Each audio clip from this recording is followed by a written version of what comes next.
Hello बच्चों, कैसे हैं आप लोग? बढ़िया बेटा, सब बढ़िया है। चलिए, आज शुरू करने वाले हैं केमिस्ट्री में जो पढ़ने वाला था हम लोग, जो सबसे हमारा आज टारगेट था कि हम जब हम केमिस्ट्री छुएं और उसमें जो केमिकल इक्वेशन आते हैं, केमिकल इक्वेशन मतलब जैसे calcium phosphate, reactive sodium hydroxide, ये सब जितना है उनको हम लोग उसके सिंबल में लिखना है। ठीक है ना, सिंबल में उनको एक इक्वेशन के फॉर्म में हमको लिखना है। तो यही अगर हमको लिखने अगर आ गया तो हमारा चीज़ बहुत आसान हो जाएगा, केमिस्ट्री हमारा इनऑर्गेनिक। तो देखिए, सबसे पहले हमारा देखना है कि जो हमारा बेटा कंपाउंड्स होते हैं, जितने भी मैटर्स होते हैं उनके कुछ कंपाउंड के फॉर्म में एग्जिस्ट करते हैं। तो ये जो कंपाउंड्स हैं, जो सबसे अधिक आपको परेशान करने वाला है पूरे केमिस्ट्री में, जनरली इनऑर्गेनिक केमिस्ट्री में, तो वो सबसे पहले परेशान तब तक करेंगे जब तक आप उसको जानते नहीं। जब जान जाओगे सबसे इजी वही हो जाएगा। ठीक है, तो यहाँ पे कंपाउंड जो होते हैं तीन प्रकार के होते हैं। एक होते हैं आयनिक कंपाउंड्स, दूसरा होता है कोवैलेंट कंपाउंड जो आपको क्लास 10th में और क्लास 11th में पढ़ना है बहुत अच्छे से, और एक होता है कोऑर्डिनेट, इसको क्लास 12th में लास्ट चैप्टर में पढ़ना बेटा केमिस्ट्री का। कोऑर्डिनेट कंपाउंड, ठीक है बेटा? अगर ध्यान से देखिए, ये भी ले लो।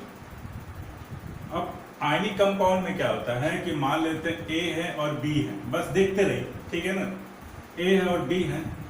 अगर इसके पास मान लेते हैं 2 8 1 है और इसके पास है 2,7, ठीक है, तो अगर ये अपना इलेक्ट्रॉन दे देगा, इसके पास क्या हो जाएगा 2,8 ऑर्टेट पूरा हो जाएगा एक इलेक्ट्रॉन के निकलने से। और यही अगर एक इलेक्ट्रॉन गेन कर लेगा, ये निकाल कर इसने गेन कर लिया, तो ये क्या हो जाएगा 2,8। इसका मतलब ये क्या हुआ कि ये अपने में से क्या किया, इलेक्ट्रॉन को रिलीज किया, और इसने क्या किया, गेन किया। कि जब कोई एटम्स इलेक्ट्रॉन को लॉस करता है तो उसको हम लोग क्या बोलते हैं, मेटल एटम्स कहेंगे ना, क्या बोलेंगे, मेटल्स एटम। और वही जो इलेक्ट्रॉन इसने लॉस किया है, दूसरा उसने गेन कर लिया, कोई दूसरा गेन कर लिया, तो जिसने गेन किया उसको बोलेंगे क्या, non metals atom, non metal के एटम। ठीक है ना, जिसने गेन कर लिया। और इलेक्ट्रॉन के लेन देन से इनका ऑर्बिट पूरा हो गया, यस, लेकिन इस पर एक चार्ज क्रिएट हो जाता है। मेटल्स जब इलेक्ट्रॉन लॉस करता है, पिछले चैप्टर में हम पढ़े थे क्लास में कि जब इलेक्ट्रॉन लॉस करता है तो उस पर क्या रहता है, पॉजिटिव चार्ज, और जो गेन करता है तो उस पर क्या रहता है बेटा, निगेटिव चार्ज। मैंने इससे पिछले क्लास में बताया था।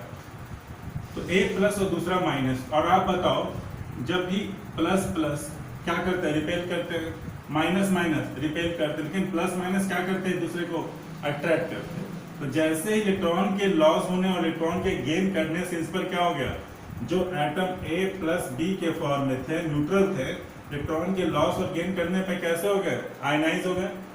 इसने लॉस किया तो इस पर प्लस आ गया, इसने गेन किया तो माइनस आ गया। और इस प्रकार से प्लस और माइनस के कॉम्बिनेशन से क्या होते हैं, एक दूसरे को क्या कर लेते हैं, अट्रैक्ट कर लेते हैं। तो ठीक इसी तरह ए प्लस और बी माइनस एक दूसरे को अट्रैक्ट करके क्या बना, एक ए बी कंपाउंड बना। और ये ए बी कंपाउंड कैसे बना बेटा, एक ने इलेक्ट्रॉन लॉस किया और दूसरे इलेक्ट्रॉन को, और उससे जिसने लॉस किया उसी इलेक्ट्रॉन को दूसरे ने क्या कर लिया, गेन कर लिया। यही क्या होता है, formation of A ionic compound. इसका ब्रीफ स्टडी हम लोग करेंगे क्लास 10 और क्लास 11। ठीक है, तो अभी तो बस जनरली बताया है कि केमिकल इक्वेशन को हम आज क्लियर कैसे करेंगे, क्या उसका कारण है, कैसे बनाएंगे। तो सब चीज को ऐसे रट्टा मार के तो बताएंगे नहीं कि ऐसे पढ़ लो ऐसे पढ़ लो, नहीं, आपसे कॉज जानो कैसे हुआ बेटा। ठीक है ना, तब कॉन्फिडेंस अंदर से बैठेगा कि हाँ इसने ऐसा किया होगा, तब इसने अपना इस तरह से कंपाउंड बना होगा। ठीक है, तो इस प्रकार से ये आयनिक कंपाउंड बना।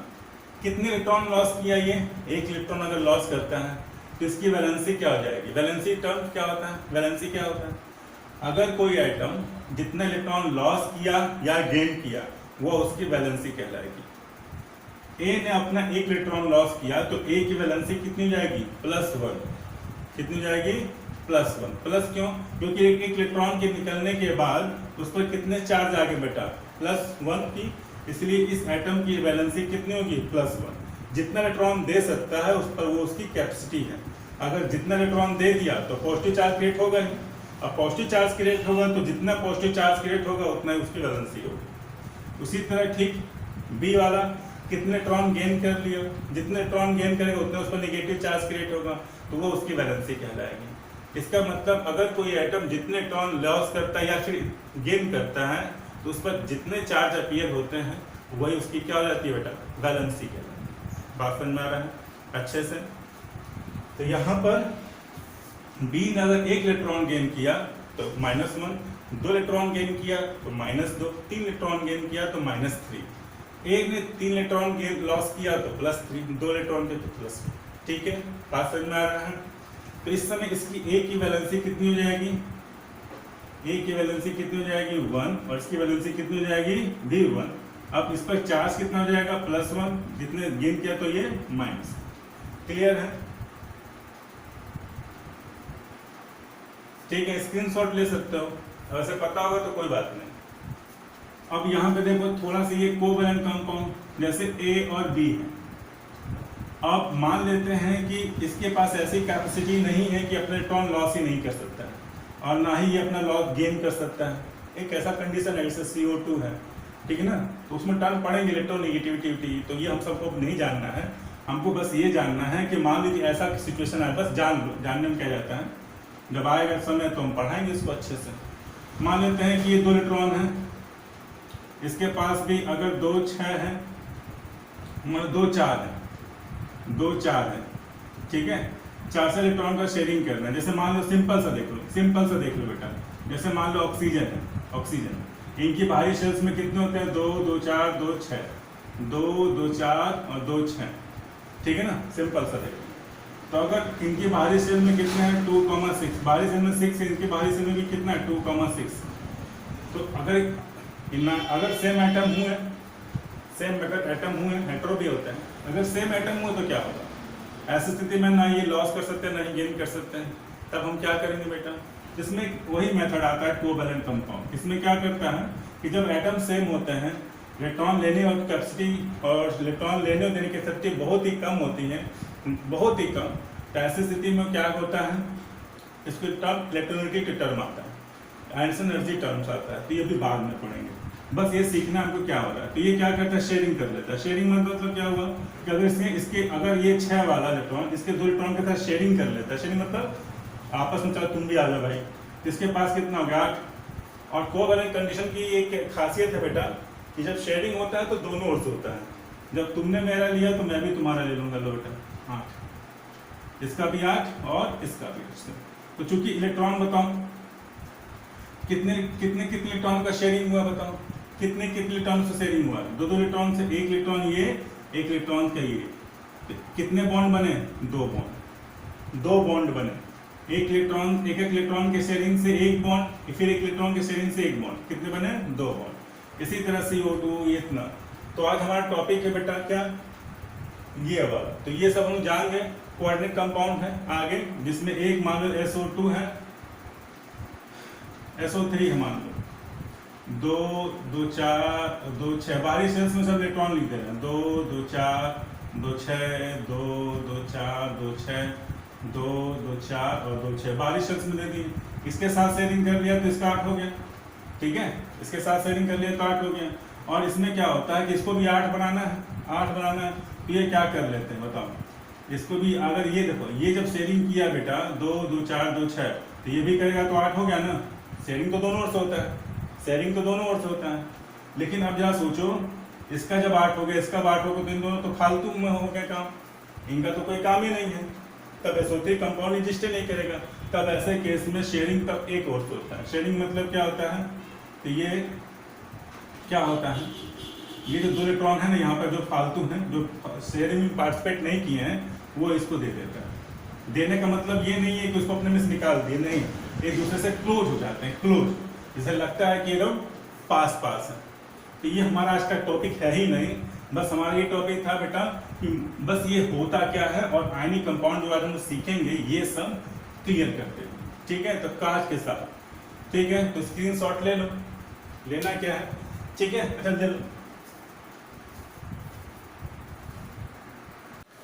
देखिए बेटा, एक आयनिक कंपाउंड का एग्जांपल ले लेते हैं, क्योंकि यही हमारे बार बार ये आएंगे केमिस्ट्री में, केमिकल इक्वेशन।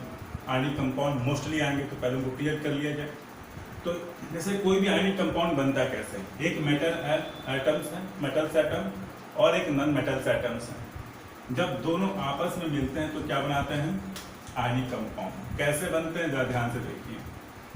कोई सोडियम है, सोडियम, और सिंपल सा अभी हम बात करते हैं कि अगर सोडियम में से 2 8 1 होता है इलेक्ट्रॉनिक कन्फिगरेशन, इसमें अगर इसने एक इलेक्ट्रॉन निकाल दिया अपने में से, तो कन्फिगरेशन कितना हो जाएगा, 2 8 हो जाएगा, और कैरीज ए पॉजिटिव चार्ज। ठीक है। ठीक उसी तरह दूसरा क्लोरीन है। क्लोरीन एटम गैसियस एटम है, एटम की बात करें, मॉलिक्यूल नहीं, गैसियस एटम है। अगर एक इलेक्ट्रॉन इसने ले लिया, देखो यही इलेक्ट्रॉन है ना, जो इसने निकाला अपने में से, वही इलेक्ट्रॉन क्या कर लिया, इसने गेन कर लिया क्लोरीन ने। क्लोरीन ने जैसे गेन कर लिया तो क्या हो जाएगा, 2 8 तो 7 था तो 8 हो जाएगा। बात समझ में आ रहा है। और इस तरीके से आपका आयनिक कन्फिगरेशन में क्या करते हैं, इसको हम लिख भी सकते हैं। इस साइड में कुल कितने हैं बताओ, Na है, और क्या है, प्लस Cl है, और एक इलेक्ट्रॉन है। आप ऐसे भी इधर क्या बेटा, Na प्लस है, Cl माइनस है, और एक इलेक्ट्रॉन है। दोनों बराबर कौन है, ये कैंसिल हो जाएगा। बात समझ में आया। तो Na प्लस Cl बन के क्या बना, Na प्लस Cl, चूंकि क्या बनाएगा, बेटा, NaCl कंपाउंड, जिसमें इलेक्ट्रॉनों का आदान प्रदान हुआ, एक्सचेंज, लेन देन हो इलेक्ट्रॉन। ठीक है। ठीक उसी तरह मान लेते हैं MgCl2 है, मैग्नीशियम क्लोराइड है। ये कंपाउंड कैसे बना होगा, हम वैलेंसी बताना चाहते हैं। व्हाट इज द वैलेंसी, इसकी वैलेंसी कितनी होगी, सोडियम की कितने टर्न लॉस किया, 1, वैलेंसी 1, इसने कितने टर्न गेन किया, 1, इसलिए वैलेंसी कितनी जाएगी, -1। जिसको हम लोग बोलेंगे क्लोराइड। इलेक्ट्रॉन गेन करने के बाद से नाम क्या हो जाएगा, क्लोरीन नहीं बल्कि क्या बोलेंगे, क्लोराइड। ठीक है। और इसको तो बोलेंगे सोडियम आयन। मैग्नीशियम क्लोराइड कैसे बना होगा, आप जानते हो, मैग्नीशियम है, इसने क्या किया, चूंकि 2, 8, 2 12 होता है इलेक्ट्रॉनिक कन्फिगरेशन मैग्नीशियम का, सोडियम का 11, तो 12 है, तो इलेक्ट्रॉनिक कंसर्ट 2 8 2 हो गया। ये चाहता है कि 2 इलेक्ट्रॉन निकाल दो ऑर्बिट पूरा करने के लिए, तो क्या हो जाएगा, Mg प्लस 2, 2 इलेक्ट्रॉन निकालेंगे तो +2, और ये 2 इलेक्ट्रॉन नहीं समझ में आया तो पिछले वाला वीडियो देख लीजिएगा, इससे पिछले वाला। आयंस क्या होते हैं, Mg प्लस 2, क्लियर है। फिर उसके बाद क्लोरीन है, चूंकि एक क्लोरीन बताओ इसने कितना गेन किया था, 287। एक क्लोरीन केवल एक ही इलेक्ट्रॉन गेन कर सकता है, क्योंकि उसके पास केवल एक ही इलेक्ट्रॉन चाहिए, 287 एक इलेक्ट्रॉन। लेकिन यहाँ पे कितने बेटा, 2 क्लोरीन है। तो अगर मान लेते हैं कि एक क्लोरीन को 1 इलेक्ट्रॉन चाहिए, मान लो इसने 1 इलेक्ट्रॉन दिया, तो ये Cl माइनस हो गया ना, Cl माइनस, लेकिन यहाँ पे एक एक्स्ट्रा बच गया, तो 2 क्लोरीन चाहिए। यहाँ पर 2 क्लोरीन चाहिए, तब 2 इलेक्ट्रॉन मेकअप होगा ना, क्योंकि अगर ये 2 इलेक्ट्रॉन निकालता है तो 2 क्लोरीन, दोनों इलेक्ट्रॉन लेने वाले भी चाहिए, दोनों इलेक्ट्रॉन लेने वाला भी कोई चाहिए, तभी ये निकालेगा। तो यहाँ पे तो 1 क्लोरीन नहीं बल्कि 2 क्लोरीन, इसलिए 2 क्लोरीन मिलकर क्या देंगे, कितने निकालेंगे, 2 इलेक्ट्रॉन ले लेंगे, और यहाँ पे कुल मिलाया जाएगा 2 पुल अटैक्स। ठीक है ना। ओवरऑल रिएक्शन क्या हो जाएगा बेटा, इस साइड का इधर लिखो, इस साइड का इधर लिखो, तो क्या हो जाएगा, Mg प्लस 2Cl, ठीक है ना, 2Cl। तो 2Cl तो जनरली हम लोग कैसे लिखते हैं, कैसे एडजस्ट कर सकता है, मॉलिक्यूल्स के रूप में, क्लोरीन के रूप में क्या लिखते हैं बेटा, Cl2। मॉलिक्यूल किस फॉर्म में एडजस्ट कर सकते हैं, Cl2 के फॉर्म में। क्लोरीन हमेशा किस फॉर्म में एडजस्ट कर सकते हैं, Cl2 के फॉर्म में। तो 2Cl ये लिखते हैं, Cl2 मैं लिखता हूँ।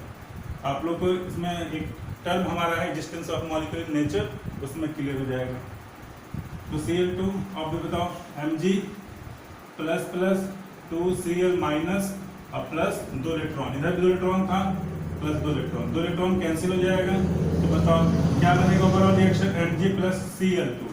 तो यहाँ पे देखो क्या लिखा है, Mg प्लस प्लस और ये 2Cl माइनस, तो लिखोगे क्या, Mg2Cl नहीं, आप Mg2Cl नहीं लिखोगे बेटा। यहाँ पर हम उसकी सिर्फ वैलेंसी देखते हैं, ध्यान से देखो क्या कर सकते हैं।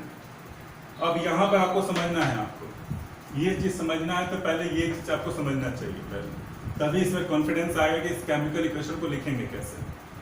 ठीक है, mg ने मैक्सिमम अपना कितना इलेक्ट्रॉन निकाला बताओ?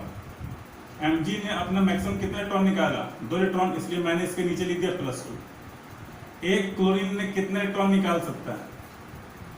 एक क्लोरीन अपने में से कितना इलेक्ट्रॉन गेन कर सकता है? तो कितना इलेक्ट्रॉन गेन कर सकता है? -1, यानी कि -1। ठीक है ना, -1। तो यहाँ पर इस तरीके से हम लोग क्या करेंगे, क्या मेरा ओरिजिनल फार्मूला Mg2Cl होगा या और कुछ होगा? तो आपका अब यहाँ से देखना है कि 2 क्लोरीन मिलकर के कितने इलेक्ट्रॉन लेते हैं? 2 इलेक्ट्रॉन।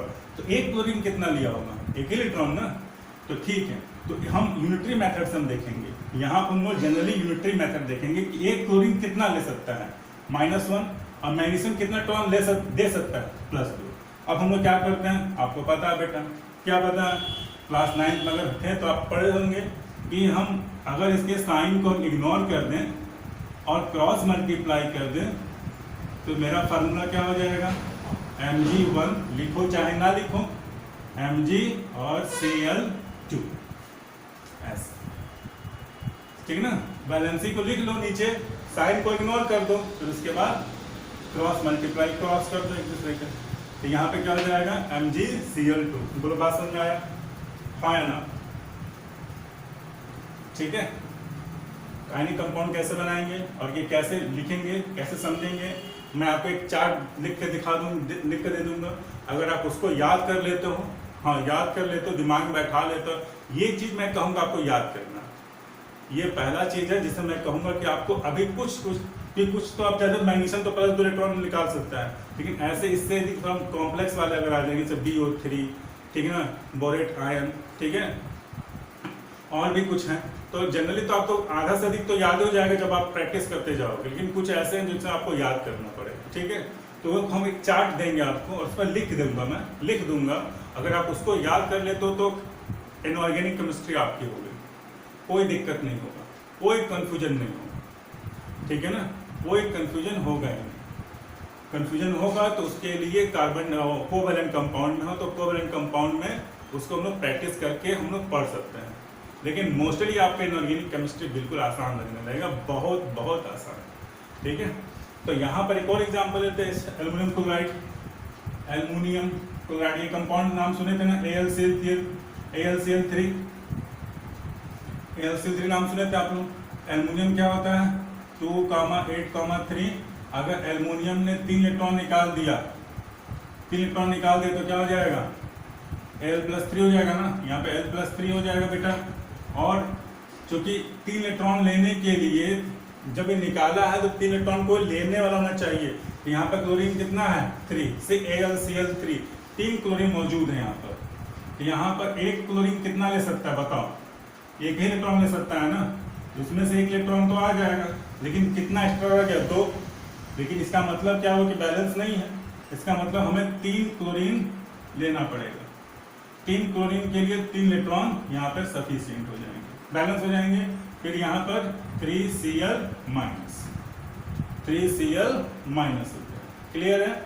फिर उसके बाद आप ऐसे लिख सकते हो, इधर का एक साइड लिखो, उधर का उस साइड लिखो, इक्वेशन बनाते हैं ना, इधर का जितना लिखो Al+3Cl हो गया, 3Cl + 3 इलेक्ट्रॉन, फिर एरो Al+3Cl- और प्लस क्या क्या बोलो, और 2 इलेक्ट्रॉन कैंसिल हो जाएगा, 3 इलेक्ट्रॉन कैंसिल हो जाएगा, बचा क्या बेटा? Al+3Cl और एरो Al3Cl-।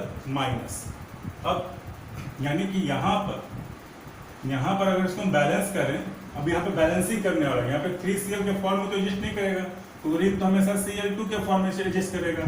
तो अगर आप बैलेंस करना जानते हो तो बैलेंस कर सकते हो ना, 6xCl 6, और इधर भी 6 से हमको मल्टीप्लाई करना पड़ेगा। तो हम लोग अलग केस में देखेंगे बैलेंसिंग करने वाला, ठीक है ना, वो अलग केस है। ठीक है, तो यहाँ पर हमारा क्या हुआ, कंपाउंड कैसे बना? एल्युमिनियम में कितने इलेक्ट्रॉन निकाला बताओ? 3 इलेक्ट्रॉन निकाला, तो यहाँ पर +3 लिख दिए। एक क्लोरीन कितना इलेक्ट्रॉन ले सकता है? एक ही ना, तो Cl-1 क्रॉस मल्टीप्लाई कर दो, यूनिटरी मेथड का यूज करते हुए। यूनिटरी मतलब जितना एक बताना, तो क्या हो जाएगा, क्रॉस मल्टीप्लाई, साइन को इग्नोर करते हुए, साइन को इग्नोर करते हुए, साइन प्लस माइनस भूल जाओ तो क्रॉस मल्टीप्लाई कर दो तो क्या हो जाएगा AlCl3।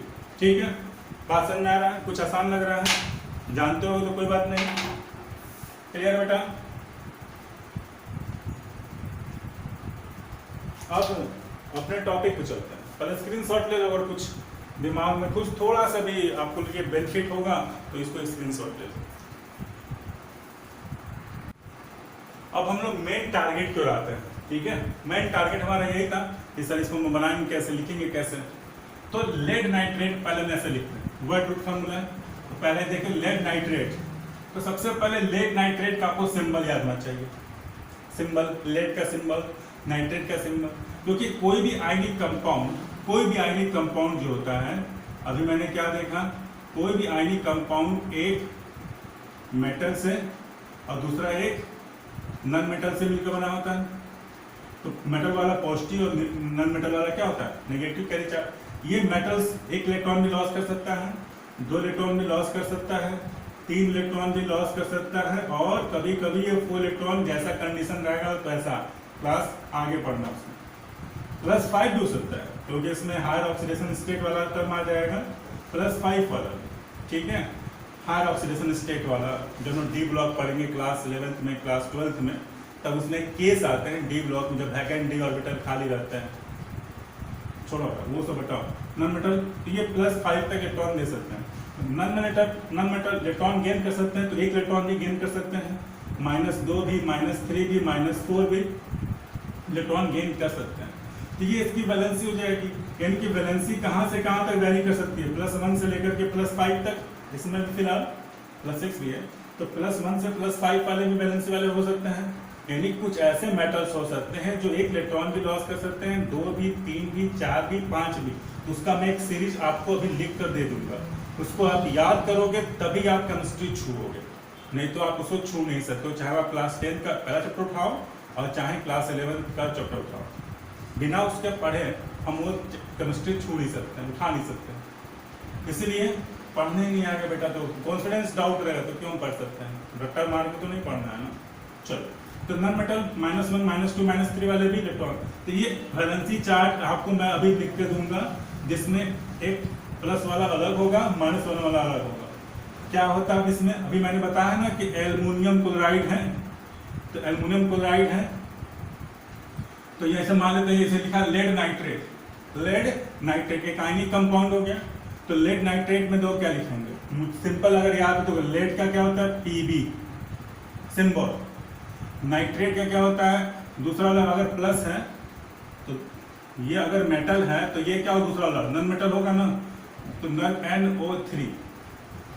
ठीक है, तो सबसे पहले आपको सिंबल याद करना मेटल्स का, नॉन मेटल्स का, उसके बाद आपको वैलेंसी याद करनी पड़ेगी। वैलेंसी, लेड का वैलेंसी लिखा रहेगा, अभी मैं लिखवाऊंगा तो लिखा रहेगा इसमें +2।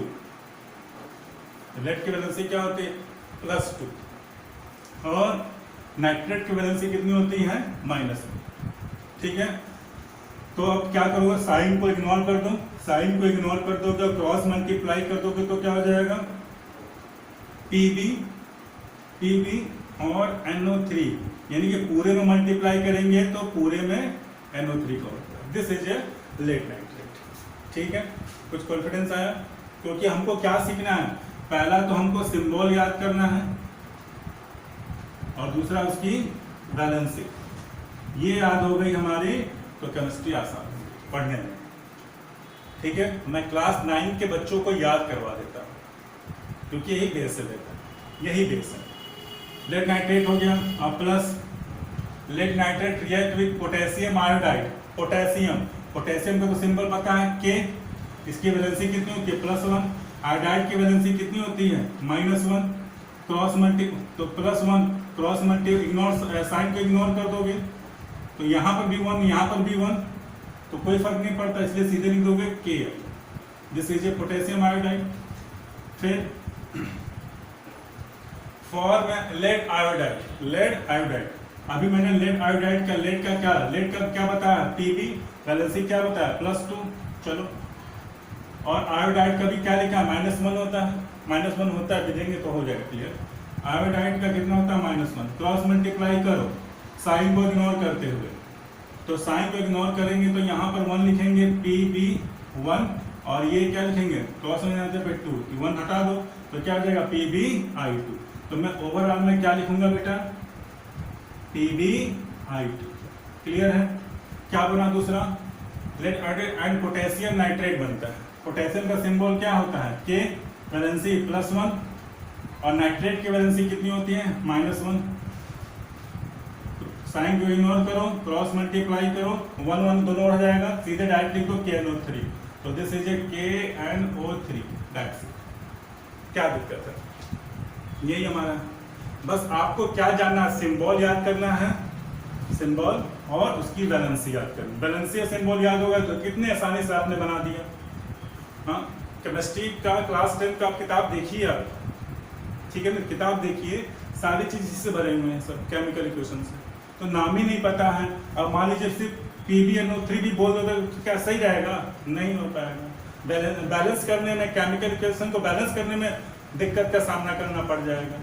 हम अभी क्लास 10 में कदम ही रखे होंगे और ये नहीं पता है, कंसेप्ट नहीं पता, तो मेरा सारा केमिस्ट्री पढ़ना बर्बाद हो जाएगा। तो सबसे पहले ये टर्म हम सीखेंगे, बैलेंसी और सिंबल।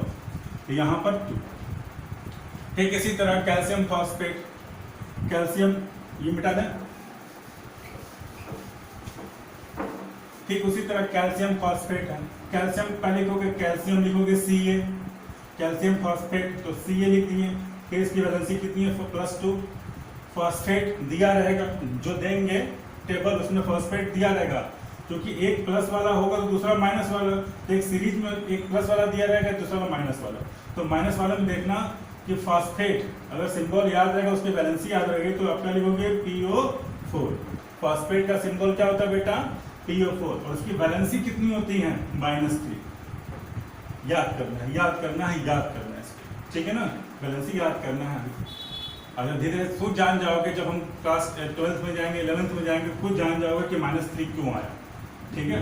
तो यहाँ पर क्रॉस साइन को इग्नोर कर दो, क्रॉस मल्टीप्लाई कर दो, ठीक है, क्रॉस मल्टीप्लाई कर दो, क्या हो जाएगा, क्या हो जाएगा CA3PO4, और ये पूरे में ना, पूरे में तो होल। सोच लो, अगर आप सिर्फ CaPO4 बोल देते तो क्या होता, गलती जाता ना। इसलिए वो कितना है CA3PO4, तो बैलेंसिंग कितना इंपॉर्टेंट है, नहीं जानेंगे तो कैसे काम चलेगा। प्लस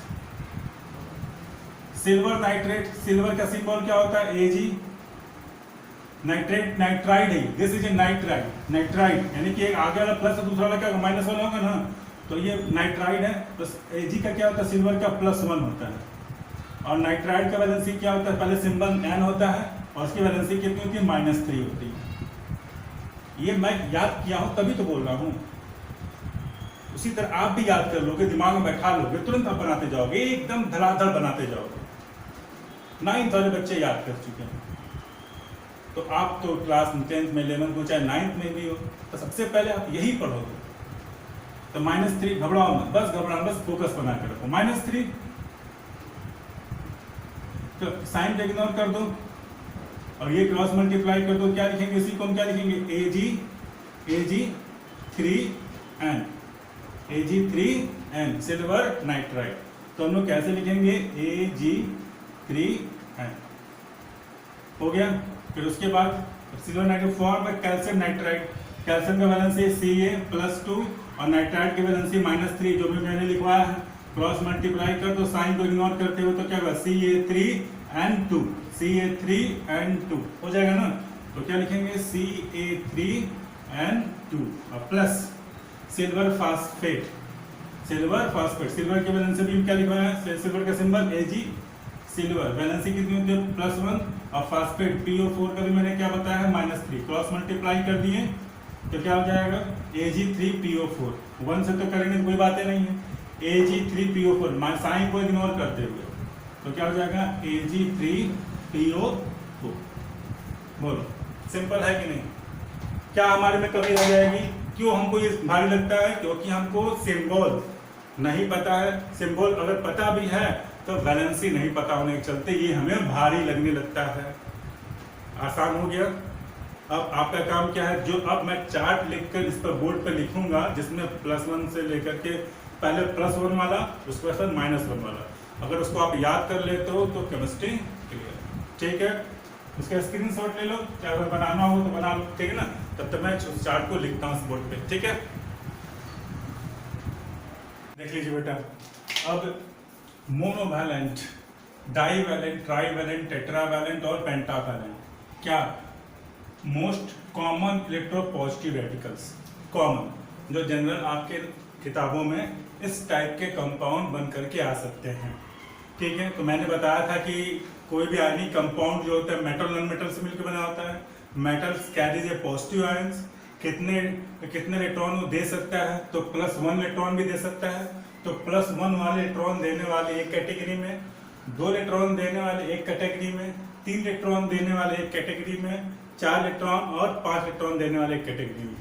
तो ये पांचों अगर आप एक एक करके आप याद कर ले, तो आज इसको याद कीजिए, 2 दिन में इसको याद कर लीजिए, तीसरे दिन ये, चौथे दिन ये, तो ये 3 दिन में तो ये पोस्टर क्रिएट हो जाएगा ना, क्लियर हो जाएगा। चाहेंगे तो 1 दिन में भी हो जाएगा, लेकिन धीरे धीरे धीरे। लेकिन एक बात याद रखना, ये भूलेगा भी उतनी जल्दी। आप इसको बार बार रिवाइज नहीं करोगे तब तक ये आपके दिमाग में आने वाला नहीं है। बार बार इसको आपको रिवाइज करना पड़ेगा। तो ये पहले मैंने लिखा है +1 वाला, पॉजिटिव वाला, मेटल्स वाले, ठीक है। अब यहाँ पे देखो, एक लिखा है मर्क्यूरस, अस लिखा है, और यहाँ पर मर्क्यूरिक, इक। तो अस वाला मतलब देखा +1 वाला, और ये क्या है +2 वाला। अस और इक कब प्रयोग करते हैं? अस किसी भी एटम्स का अगर कम बैलेंसी है एक दूसरे के रिस्पेक्ट में, अगर मान लेते हैं ये +2 और +3 है ये, तो +2 वाले को एक ही कंपाउंड, मान एटम और एक एटम 2 इलेक्ट्रॉन दे सकता है, वही एटम 3 इलेक्ट्रॉन भी निकाल सकता है अकॉर्डिंग टू द कंपाउंड्स। तो अगर 2 इलेक्ट्रॉन निकालता है तो उसके लास्ट में क्या लिखेंगे? अस, और उससे अधिक निकाल दिया, 1 इलेक्ट्रॉन एक्स्ट्रा निकाल दिया तो बोलेंगे इक। तो यहाँ पर अगर जब वो 2 इलेक्ट्रॉन निकालता है तो अस बोलेंगे, सॉरी 1 इलेक्ट्रॉन निकाला तो अस, और उससे अधिक निकाला तो इक। अस कम वाले के लिए होता है वैलेंसी, और इक अधिक वैलेंसी वाले के लिए होता है। इससे फेरस और फेरिक, इसमें एक फेरस भी है, फेरस +2, और फेरिक +3 वाले में, फेरिक +3, इक अधिक वाला, अस कम वाला। तो इस प्रकार से बेटा आपको याद करना ये अगर याद नहीं करते हैं तो क्लास 10 का पहला चैप्टर हम छू नहीं सकते बेटा। पूरी इसी चीज से भरा हुआ है पूरा। आप देखो, आप उठा के देखो किताब क्लास 10 का, केमिकल इक्वेशन स्टार्ट करो, इसी से भरा हुआ है। तो आप रटोगे नहीं ना, समझोगे। अब इसका कोई भी एग्जांपल ले लो, जैसे मैंने भी बताया था फॉस्फेट, क्या फॉस्फेट है, तो मान लो कोई भी ले लो, मर्क्यूरिक फॉस्फेट, तो मर्क्यूरिक का हमने ले लिया, क्या लिखा, सिंबल क्या है Hg, सिंबल क्या है बेटा Hg+2, और फॉस्फेट जो भी लिखवाऊंगा मैं -1 वाला भी, तो फॉस्फेट का कितना हो गया, तो हमारा सिंबल याद हो गया PO4, क्योंकि एक पॉजिटिव वाला, दूसरा क्या होगा आयंस निगेटिव वाला, तो PO4 की वैलेंसी कितनी होती है -3, ऐसे लिख दिया मैंने। बनाएंगे कैसे, आप सीधे क्या करो, Hg लिख दो, नीचे उसकी वैलेंसी +2, और PO4 लिख दो, इसकी नीचे वैलेंसी -3, साइन को इग्नोर कर दो और क्रॉस मल्टीप्लाई कर दो, तो क्या हो जाएगा Hg3 और PO4 का होल ट्वाइस, बन गया कंपाउंड। तो वैलेंसी आपको याद रखना है, वैलेंसी को नीचे लिख करके साइन को इग्नोर करके क्रॉस मल्टीप्लाई कर देना है। अब ये याद कर लो, फिर उसके बाद देखो, अब इसके बाद मैं लिख रहा हूँ माइनस वाला, ठीक है ना। तो +1 वाला हो गया, कोई भी उठा करके मर्क्यूरस है, क्यूपरस और -1 वाला से किसी के साथ आप कंपाउंड बना सकते हैं, ठीक है। तो ये स्क्रीनशॉट ले लो, लिख लो इसको, नोट्स बना दो इसको, ठीक है ना। फिर -1 वाला लिखते दिखाते हैं। अरे बाप रे, इतना सारा याद करना है क्या? नहीं, धीरे धीरे याद करना है, धीरे धीरे। जैसे आज ये -1 वाला है, monovalent, divalent, trivalent, tetravalent as a negative charge, यानी कि ये जितने भी हैं ये 1 इलेक्ट्रॉन को गेन कर सकते हैं, ये वाले 2 इलेक्ट्रॉन को गेन कर सकते हैं, ये 3 वाले और ये 4 इलेक्ट्रॉन को गेन कर सकते हैं। तो कौन कौन से हैं? तो अगर आप इतना एक साथ देखोगे तो भयभीत हो जाए, अरे बाप इतना कैसे। धीरे धीरे, पहले आज 10 याद करो, फिर इतना याद करो एक दिन में या 2 दिन में याद करो, फिर 2 दिन में ये याद करो, फिर 2 दिन में, फिर 3 दिन में, धीरे धीरे थोड़ा थोड़ा 5-5 याद करो पर याद करो, ठीक है ना। इसको याद करना है। इसको अगर याद कर लिए, पॉजिटिव वाला याद कर लिए, दोनों को मिलाओ, कोई भी इसको पॉजिटिव वाले से मिलाओ, कोई निगेटिव वाले से मिलाओ, एकदम कंपाउंड बन करके क्लियर हो जाएगा। सोडियम ऑक्साइड, सोडियम की वैलेंसी +1, ऑक्साइड की वैलेंसी -2, क्रॉस मल्टीप्लाई करो, सोडियम ऑक्साइड आ गया Na2। कितना सिंपल है, सिंपल है। एस्टेनाइट, सोडियम एस्टेनाइट, सोडियम के Na का +1, एस्टेनाइट क्या जानते हैं, SnO2, वैलेंसी -2, -2 को नीचे लिखो, सोडियम के वैलेंसी +1 नीचे लिखो, क्रॉस मल्टीप्लाई कर दो आगे। तो ये जानेंगे तब ना, इतना जानना है तब आप क्लास 10 का पहला चैप्टर छूइएगा केमिस्ट्री का, नहीं तो कॉन्फिडेंस यहाँ से नहीं आएगा, रट्टा मार के आप आगे बढ़ोगे तो वो उससे तो हम आगे बढ़ेंगे नहीं। केमिस्ट्री हमको अच्छे से पकड़ से बढ़िया से हमको समझ में आना चाहिए। तो बेटा इससे घबराइए मत, थोड़ा थोड़ा चलो 5-5 याद करो। फ्लोराइड का chloride, bromide, iodide, hydride, oxide, cyanide, यहाँ तक तो ऐसे ऐसे धीरे याद कर सकते हो। एक घंटा में एक भी तो याद होगा, 5 घंटे में 5 तो याद होगा, या 5 घंटा में 1 घंटे में पूरा याद हो जाएगा। आपके ऊपर है, जितना मन लगाओ उतना तेजी से, और बार बार रिवाइज करो। इसको पॉजिटिव वाला याद कर लो, फिर टोटल निगेटिव वाला याद कर लो। अब देखो कोई भी पॉजिटिव वाला कोई भी एटम मेटल उठाओ, निगेटिव वाले के इतना में से कोई भी उठाओ, मिलाओ, कंपाउंड बन गया, हो गई हमारी केमिस्ट्री। 11 का काइनेटिक कंपाउंड एकदम देखो, इनऑर्गेनिक फटाफट रिडॉक्स रिएक्शन में जाएंगे, ये सब केमिकल इक्वेशन सब में एकदम क्लियर हो जाएगा, कोई दिक्कत नहीं। बैलेंस करना, ये सब बैलेंस ले जाएंगे, बिना बैलेंसी का क्रॉस मतलब 2 होगा कि 3 होगा, तो बैलेंस हम लोग कैसे सीखेंगे। तो पहले हमको आधार नाम तो जानना पड़ेगा ना बेटा, कैसे लिखाएगा ये तो जानना पड़ेगा ना बेटा, ठीक है ना। तो इसको प्लीज प्लीज प्लीज बेटा, अगर हमको केमिस्ट्री सीखना है, पढ़ना है, तो ये पॉजिटिव वाला जो लिखवाएं इससे पहले, और ये आपको याद करना ही करना, ये सच्चाई है, ये सच्चाई है बेटा। अगर आप क्लास 10th में ऐसे ही चले गए अब बिना इसको पढ़े तो आपको समझ में नहीं आने वाला, आप उसको रटोगे उसको बिना इसकी वैलेंसी याद किए हुए, तो आपके ऊपर है बेटा, ठीक है। तो आप याद कीजिए इसको अच्छे से, ठीक है। फिर कोई प्रॉब्लम हो कमेंट बॉक्स में इसको लिखिए, ठीक है, कि ये टॉपिक सर हमको नहीं समझ में आ रहा, हम उसको फिर से डील करेंगे, उसका वीडियो बना लेंगे, ठीक है बेटा, क्लियर है। चलो ठीक है, ओके, बाय बाय, ठीक है बेटा। इसको बढ़िया से प्लीज प्लीज प्लीज इसको याद कर लो, ठीक है बेटा, बाय बाय।